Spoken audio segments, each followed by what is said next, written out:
Hey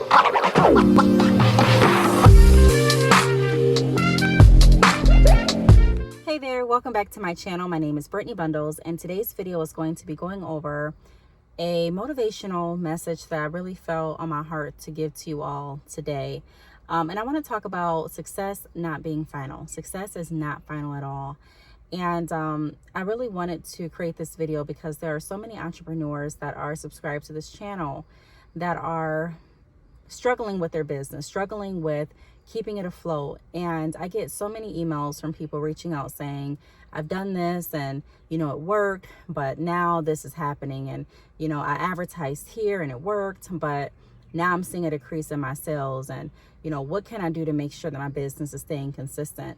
And with a lot of businesses that I work with that say certain things like that, I notice a certain pattern. And the pattern is that when something works, they tend to, I don't want to say everyone, but the business owners in some scenarios with this pattern, they tend to go all in to whatever's working right then and there, and then they stop because it's working. And then when they stop, the results stop as well. Or they continue to pay for like paid ads and paid marketing in different outlets. And that's it. So it may spark an increase or an influx in orders. And then a few months it stops. So they throw more money at the campaign. And, the orders aren't just not consistent.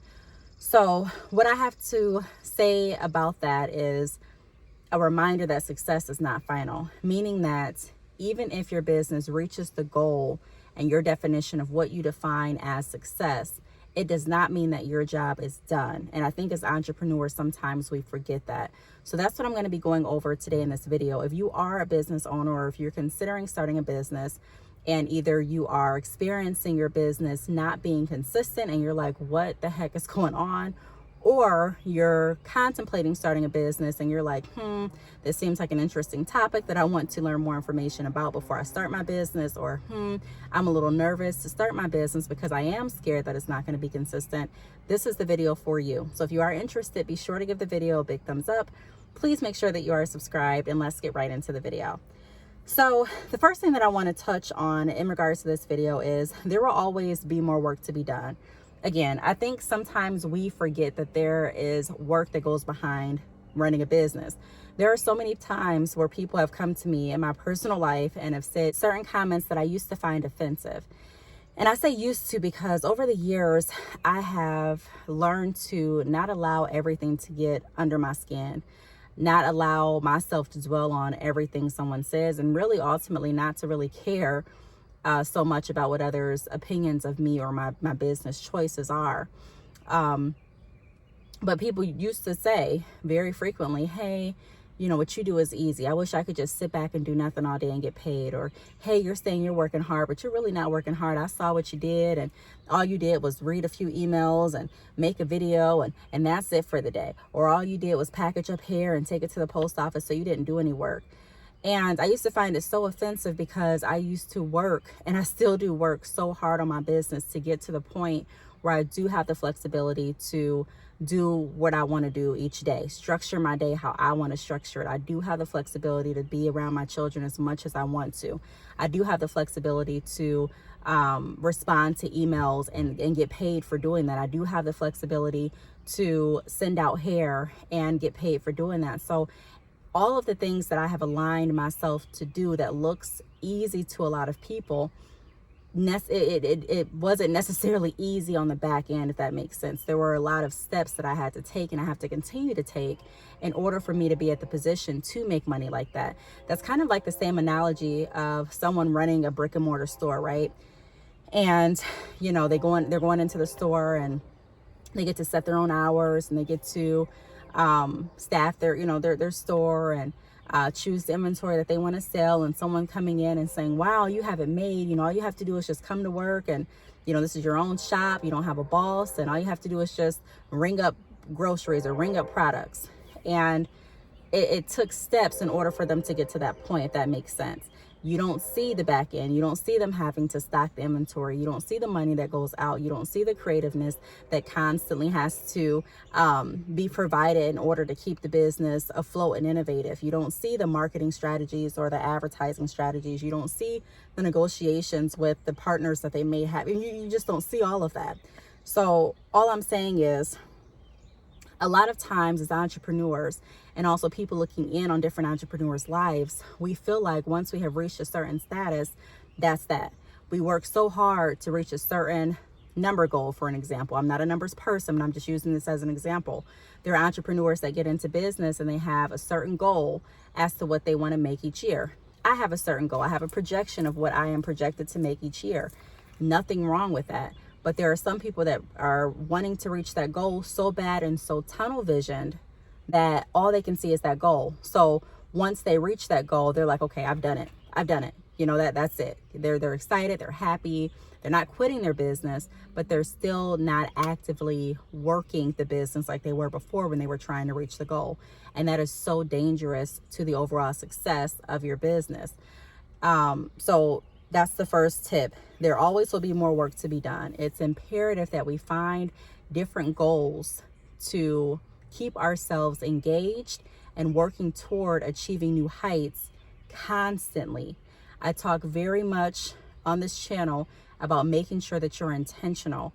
A lot of times, success doesn't just fall in your lap. It's something that you definitely have to work for.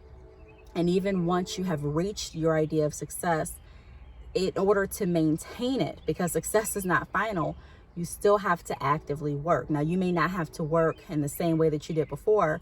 For an example, with my hair company, I've had my hair company for a year, since 2013 at this point. So I don't have to do the same things today as I did when I first opened my hair company.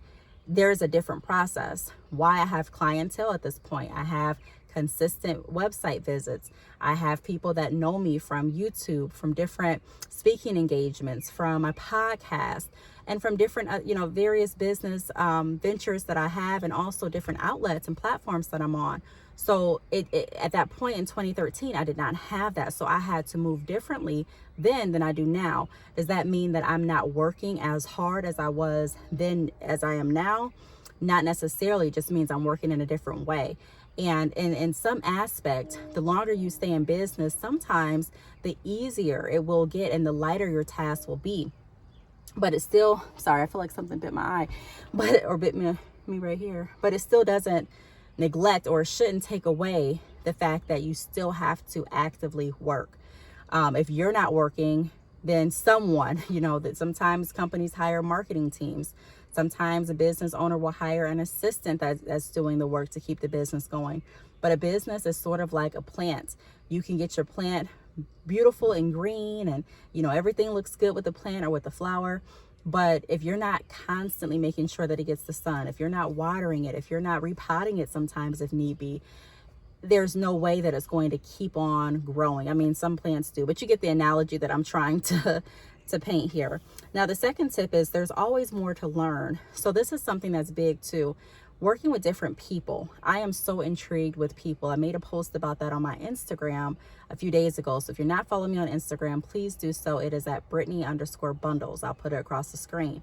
But I'm really intrigued with people because it's so interesting to me to learn how people perceive different things. Everyone has a different perspective. Everyone has a different idea of what success is. Everyone is working towards something. Everyone has a different fear. Everyone has something different that excites them. And it's really, really interesting when you start learning the differences and similarities between people. And it really helps in a lot of aspects you with your business, no matter what industry you're in, because you're learning people. And people skills are one of the fundamentals that I talk about a lot on my podcast, the Brittney Bundles podcast, in terms of building a solid foundation for your business. And so there are people that I have met that literally feel like they know everything. And I say that because I'll be in conversation with them. And sometimes they even ask me my opinion. And I'll tell them, or I'll say something, and they'll say something along the lines of, well, you don't know. Well, it doesn't have to be that way. Well, you said this, but didn't this happen to you? Or did your salon stay in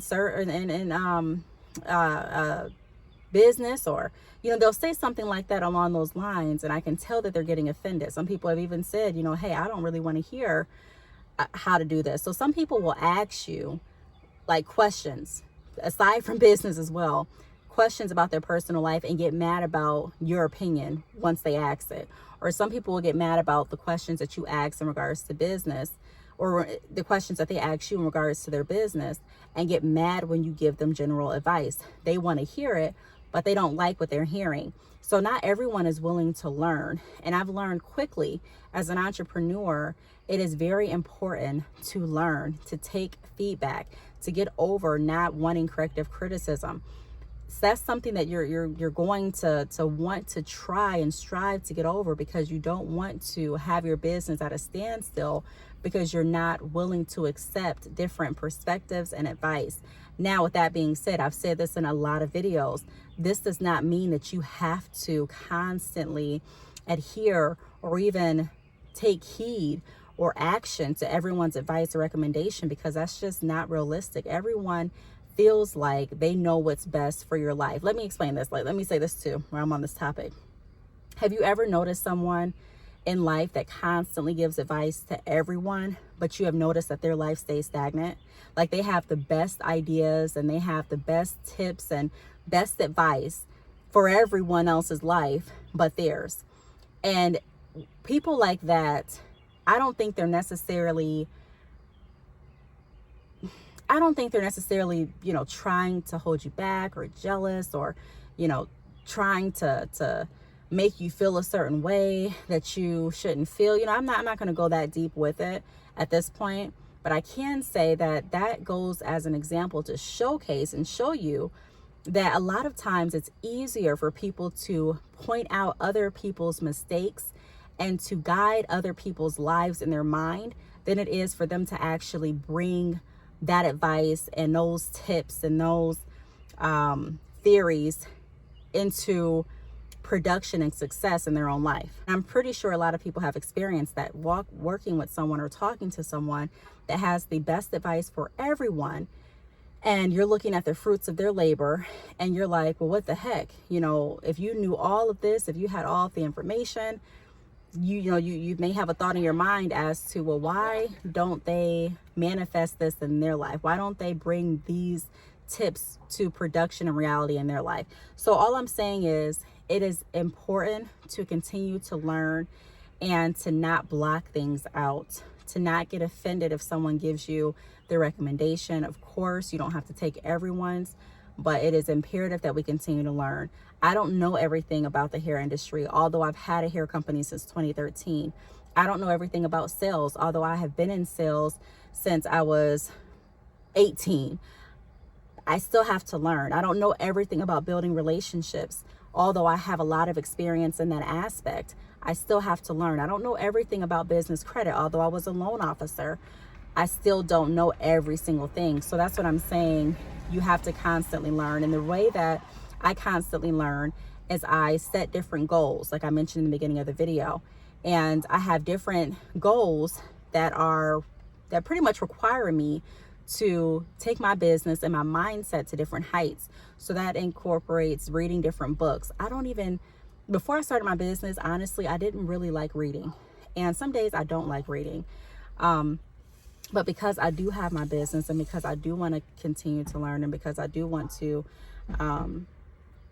share my tips, and I want to be able to share knowledge with the world and help different business owners, that's my career. I do help different business owners upscale their business.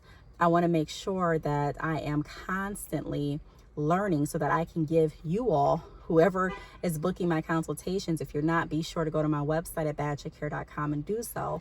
But I want to make sure that I'm giving you the best information. I want to make sure that I am being as prepared as I possibly can when I'm working with different business owners. So it's imperative to constantly learn, even if I'm not in, say I didn't do consultations. If I was in a salon, it's still imperative for me to constantly learn more about my craft. I was talking to my stepdad today, and he was explaining how the barbering world has changed so much, and how he cuts hair, and he's been cutting it for X amount of years, and how he watches different YouTube videos so that he can stay on top of what's changing and what is developing in the barbering field. So it's important. You don't necessarily have to read a book. You don't necessarily have to watch different YouTube videos, but it is important to challenge yourself to constantly learn about the career and the field that you're in so that you can be the best expert that you possibly can be and continue to attract clientele. And whether you believe it or not, because there are some people that think that their customers are, not smart. There are some people that believe that customers just don't, they're for some reason they don't catch on to things, and people know who knows what they're talking about versus who doesn't. Again, I don't want this to deter anyone that is starting a business or, considering starting a business, because you may have thoughts of, well, I don't know everything, so maybe I shouldn't get started. There's always things that you're going to learn along your way, but there's still things that are going to need to be learned intentional for you to be as successful as you possibly can be. So keep that in mind. There's always more room to learn. The third tip that I want to go over is don't get too comfortable. This is something I was guilty of. There have been times where I have set different goals for my business. My business started running really well, especially when I moved down south. I was just in the point of my life where I was just trying to just enjoy it. I have worked so hard at that point. I've had the salon, and I was able to transition my business to, doing online sales. I was able to open up different streams of income. I wrote my ebook, and I was really making mobile money, and I was excited sharing how I was able to make mobile money with other people out there, especially parents that wanted to be able to spend that time with their children. I got my passion was for that, and it still is, helping people be able to get that time back and to live the life that they want to live. And that was in the time period where I was in the process of selling my home. And I say that because these were goals that I had, personal goals. For someone else, it may not matter. For someone else, they may not care about the things that I was doing. But for me, these were the goals that I was knocking off of my list, especially, like I said, selling my home, being able to move down south. And I was so excited to just not have the burden of owning a home at that point. And I know some people may be thinking, what, but there's different strokes for different folks, and not every home that is purchased is an asset. Sometimes, you purchase a home, it could be a liability as well. So, there's just different ways to look at things, and I'll make another video about that as well. But the point is, I got really, really comfortable with my business. And at that point, I didn't stop making videos. I still was making videos. I've been pretty consistent fairly since I came on the YouTube platform, meaning that it hasn't been like, X amount of weeks since I posted a video, or X amount of months, or anything like that. I've been relatively consistent, not as consistent as I want it to be, but relatively consistent. I will say that for my performance. However, I got comfortable, and I got a little too comfortable at times. And I noticed the effects of me being too comfortable on my business. I noticed that, me not posting as much as I did before didn't drive as much traffic to my website as it did once before. I noticed not posting a lot on my YouTube.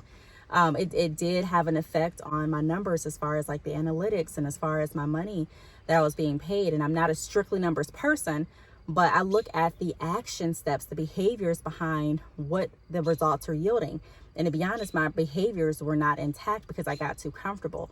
So no matter how successful you feel like you are, or no matter what goals you feel like you achieved, if you get too comfortable to the point that you're not being consistent, and when I say consistent, I don't mean that you have to constantly promote in the same exact way. I don't mean that you have to constantly do the same things, but I mean you need to constantly stay active and constantly grow with your business and internally in order to see the best results. Because like I said, it's one thing to achieve success. It's another thing to maintain it. There's one thing to get a certain, amount of money, and there's one thing to be able to maintain and budget that type of money. So, it's more than just getting there. And I think a lot of times we, get to that level of, just trying to get there in life. We just try to get there, and then we get there and we're like, now what? I've achieved this, now what? And so I think we need to do a better job as entrepreneurs and people generally in creating plans that don't just consist of let's just get there, but consist of let's get there, let's maintain, and let's continue to grow. So don't get too comfortable. The next tip is create new goals. So I mentioned this throughout the entire video. It is imperative to keep in mind that your goals should not be, that's it. My goal is to open a business and make my first 100K. Okay, so that can be a great goal. What next? Once you do that, what next? What next? And you want to make sure that you keep challenging yourself, because you don't want to stop and stay stagnant. You want to constantly grow. Sometimes I look at my business and it honestly has grown in different areas that I really didn't think it would reach in such a short time. And so sometimes it can be challenging to create new goals. You may be like, hey, I didn't even think that this was going to happen this fast. Or, hey, I had no clue that my goals were going to be reached at this point. So now I don't know what to do. I'm just coasting, man. That's dangerous. You want to always make sure that you're thinking about, if this does exceed my expectations, as well as if it doesn't. But if it exceeds it, what else can I do to keep myself moving forward? What else can I do to challenge myself? There are so many entrepreneurs that have not been challenged to their full potential, and their business is suffering because of it. Your business counts on you to work in your full potential. So create new goals. And the last tip that I have is, don't ever allow others to define your definition of success. There are always going to be people that are watching what you do, whether they admit it or not. I have people that literally watch what I post on Facebook, on Instagram, on YouTube. They don't comment, they don't like, they don't share. And, if I'm just looking at that alone, that could really be discouraging, right? Just constantly doing things and you're like, I'm not getting any likes, I'm not getting any shares. But I still see the results from doing the work, the action steps, the behaviors that I talked about a little bit ago, because I can see them in my Shopify store. How many people have come from Facebook to my Shopify? How many people have, how much traffic came from Instagram because of what I posted, or YouTube? So people may not click the like button, and people may not share the video, but people definitely are watching. And so there's always going to be people with different ideas of what you should be doing in your life. Like I said before, that analogy that I gave you, there's always someone that is thinking about what they would do if they were you, what they would have done differently. But like I said, you look at their life and you're like, you don't see any of those tips or, recommendations or manifestations come to pass in their life. That's not to take a dig at anyone. That's not to take a jab at them. It's not to say, oh, well, they're not smart, or it's not to say anything like that. All I'm saying is there's always people that are watching and think that they know what's best for you more than you do. Again, take people's advice if it makes sense. But ultimately, you're going to have to define success for yourself. What is your definition of success? Because what I've noticed is sometimes people set a cap on what they expect you to achieve. And once you achieve that, they don't know where to go either, because they didn't expect you to achieve it. Once you buy your dream home, they're like, okay, well, all right, well, what I would do is I would have bought one that was brick instead of the one you bought, or I would have bought one on this side of town instead of this side of town, or I would. And so you're constantly, if you allow yourself to get wrapped up in it, you'll constantly be trying to find different ways to make, to reach this success for everyone in your life, or for that particular person or group in your life. And, it's not really what you want. It is not really what you have the ability to get. Like, it's not all you can get. So sometimes we shortchange ourselves. Now, I was just giving the dream house as an example, because some people do have that as their goals with their business. But sometimes we shortchange ourselves because we're letting others define what they consider success. I have had input from others in almost every aspect of my life, and I can tell you sometimes it gets very overwhelming.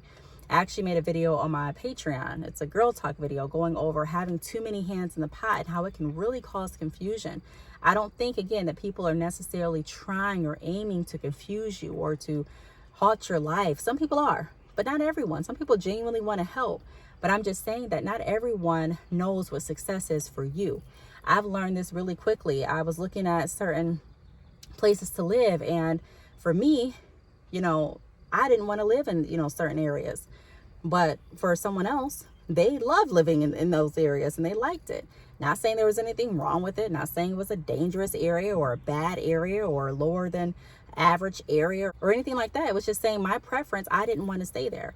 It could have been the vibe, it could have been the structure of the home, it could have been the location, it could have been the interior, it could have been a lot of different things that factored into it, but ultimately it was something I didn't want. And again, I'm just using homes as an example. But if I let others define, well, this is what you should do and this is what you should strive for, it can constantly be confusing. So even if someone says, hey, when you finally open up a store, now that's when you make it. Don't let anyone define when you will make it or when you will reach success based on what they think that you should do. Go after what you want. That is the beauty of living your life. Find the business venture that is going to fulfill you. Be unapologetic about the life decisions that you make, and just realize that although people may have so much to say, a lot of times the people that are talking the most really are the ones that are the most in awe about how you move, and the ones that wish that they can move more fearlessly. It is okay to reach a level of success and to applaud yourself. It's okay to reach a level of success and be like, okay, I've done it, and actually, just rest. It's okay, but it's not okay to reach that level and think that you're just done. We're not done. We always have work to do. As long as we have another day on this earth, more breath in our body, there is something that we can do to be more progressive. So I really hope that this video helped. If you have any questions, feel free to leave them down below. Thank you so much for watching, and I will see you all in the next video. Bye.